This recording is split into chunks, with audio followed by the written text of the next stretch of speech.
Guys আরে ভুল করে আমি চলে গেছিলাম বিনা নিমন্ত্রণে বিয়ে বাড়িতে খেতে। তাহলে ব্যাপারটা তোমাদেরকে শুরু থেকেই দেখায়।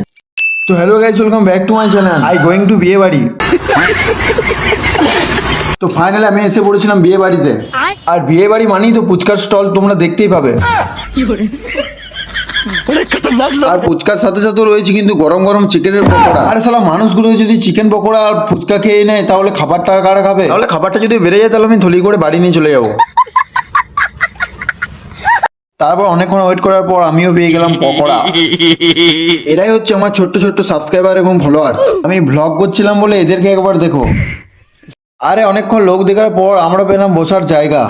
আর ওই সাইডে বসেছিল আমার দুটো দাদা। হ্যাঁ, দাদারাও কিন্তু আমার ভিডিও দেখে। আরে তারপরে চলে এলো সাদা সাদা প্লেট। হ্যাঁ সত্যি বলছি, আসতে আমার হয়ে গেছিল একটু লেট। তো গাইস, তোমাদের জন্য এত কষ্ট করে বানাই আমি ভিডিও। ভিডিওর মধ্যে বলি আমি শায়েরি, আর তোমরা সাপোর্ট করছো না কিন্তু আমাকে মাইরি।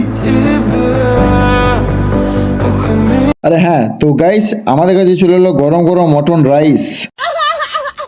আর হ্যাঁ, তোমরা কিন্তু দেখে নাও এখানে খাবারের মেনু কি কি ছিল। আর এখানে এই দাদার হয়ে গেছে খাওয়া শেষ। আমি বললাম বাহ, করেছিস বেশ। তারপরে খাওয়ার শেষে কিন্তু আমি কাগজি রস দিয়ে হাতটা ধুয়ে নিলাম। আর এখানে হচ্ছে শ্বশুর বাড়ি জিন্দাবাদ। তো গাইস, আজকের ভিডিওটা এই পর্যন্ত। ভিডিওটা কেমন লাগলো অবশ্যই কিন্তু কমেন্টে জানিও। দেখা হচ্ছে নেক্সট ভিডিও। চলো টাটা, বাই বাই।